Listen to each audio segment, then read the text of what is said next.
Assalamu alaikum. Dear Imam Omar, I hope this finds you well. Assalamu alaikum wa rahmatullah.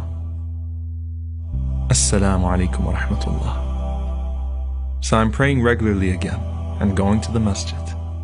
But it seems like every time you walk out the masjid, you've got that guy standing at the door, unassumingly looking around with the infamous charity box. In our case, it's Kareem, who never seems to take a week off. If you're lucky, you'll have $1 to get yourself out of an awkward situation. But this time, all I had was a 20. Sure, I felt bad about it, considering the fact that the Imam just gave a sermon on how to trust Allah with all of your affairs, and how dismayed Kareem seemed with me. I thought about giving him the 20, but I've seriously got a lot on my plate right now. Besides, what's $20 going to do?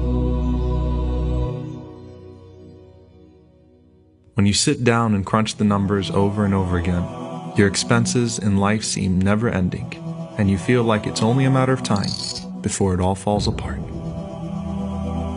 I look at my niece Fatima and see that innocent, stress-free child that I once was. She gets her daily allowance of $1 just like I used to, and doesn't have to worry about spending on anything or anyone else.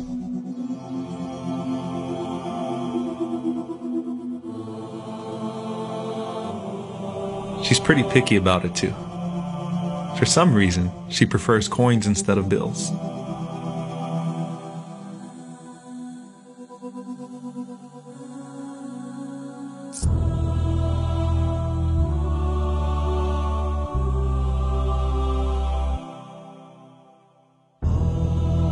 I just wonder what she does with all that change.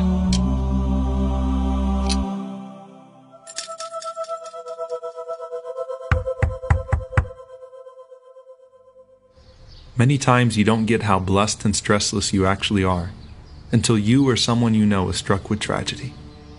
Eunice came by that day and informed me that Kareem was actually hit by a car after Jum'ah and suffered 2 broken legs. Eunice was collecting money from each member of the community to help pay for his medical expenses. I told him I didn't have much, but Eunice said that so many people were pitching in that anything would count. And suddenly that $20 I refused to put in Kareem's box for the sake of Allah went to Allah for the sake of Kareem.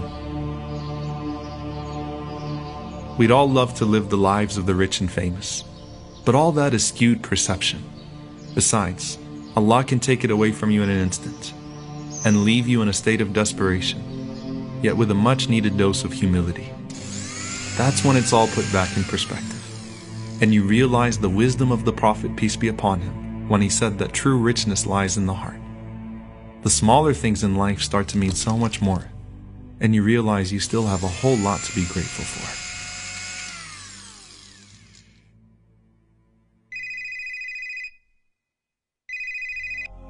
My sister called that day to talk to Fatima as usual, and after talking about everything, and I mean everything that happened that day, she asked to speak to me.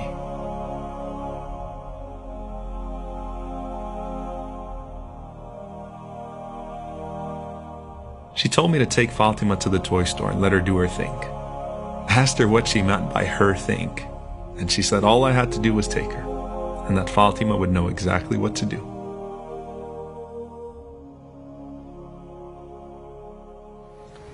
But just like with Kareem, tragedy is always around the corner, and people's happiest moments in life are often spoiled by unexpected disasters. But sometimes Allah spares you in His divine decree to teach you a lesson. And Allah taught me that lesson through Fatima. As her mom said, she knew exactly what to do. Apparently that second piggy bank is where she would keep her charity money, and every time she'd buy something for herself, she'd also buy a toy for a refugee child who couldn't afford to. Fatima explained to me that if Allah gives you, you should always give back, even if it's small, because it might mean a lot to someone else. As usual, the little girl with the big heart was right.